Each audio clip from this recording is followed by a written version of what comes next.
तर ग्रामीण आणि आदिवासी भागात एसटीची सेवा अधिक सक्षम करण्यासाठी सरकार कटिबद्ध असल्याचं परिवहन मंत्री प्रताप सरनाईक यांनी सांगितलं। तर खराब रस्त्यांमुळे बसेस बंद पडण्याचे प्रकार घडतात, त्यामुळे कर्मचाऱ्यांवर कारवाई करण्याऐवजी त्यांना अधिक चांगल्या सुविधा आणि पाठबळ देण्याची गरज आहे, असंही त्यांनी स्पष्ट केलं।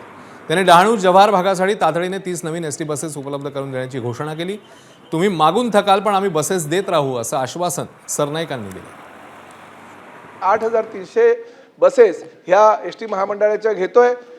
प्रामुख्यानं ही वस्तुस्थिती आहे की काही प्रमाणामध्ये रस्ते आणि दऱ्याखोऱ्यामध्ये त्या जुन्या बसेस गेल्यामुळे ते बंद पडण्याचं प्रमाण होतं, ही वस्तुस्थिती आहे।